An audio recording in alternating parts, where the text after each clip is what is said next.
నాయనా మా అమ్మాయికి ఒక సంబంధం చూడు అనిందంట ఒక తల్లి యేసన్న గారిని.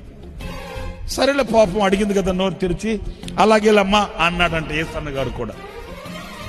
అంతలో అంత దూరం వెళ్ళి మరలా వెనక్కి వచ్చి అంటదంట, నాయను మా కులస్తుల్లోనే చూడు. ఇప్పుడు యేసన్న గారు మీటింగ్కి వెళ్ళిన ప్రతి చోట మీదేం కులము మీదేం కులం అని అడుక్కుంటూ కూర్చుంటాడా? అప్పుడే అనుకున్నాడట యేసన్న గారు, ఈ ముసలిదానికి చింత తెచ్చినా పులుపు సావలేనదు.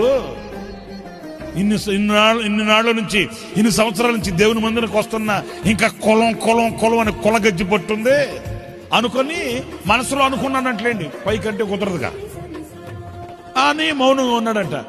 మరలా అంటదంట ఆమె, అయ్యా నువ్వు మరలా మరొక విధంగా అనుకోవద్దు.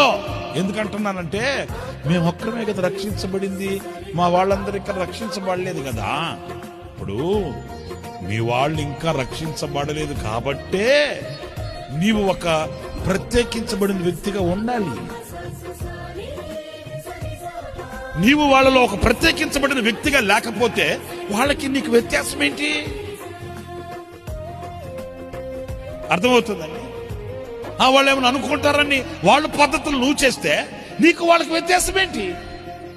మా వాళ్ళు ఇంకా రక్షించబడలేదండి అందుకని మేము కొబ్బరికాయ కొట్టాలండి అంటే వాళ్ళకి నీకు వ్యత్యాసం ఏంటి? అంతే కదండి. మన ప్రభువుని నమ్ముకున్నాము, మన పద్ధతులు మారాయి, మన హృదయంలో వెలుగు వచ్చింది, మనకు ఒక అవగాహన కలిగింది, మనకు మనస్సు వికసింపబడింది, మనకు మనోనేత్రము వెలిగింపబడింది. ఇప్పుడు మనం ఏం చేయాలనో ఏం చేయకూడదో మనకు ఒక గ్రహింపు వచ్చినప్పుడు మనకు కలిగిన ఆ గ్రహింపుని మనం పోగొట్టుకోకూడదండి.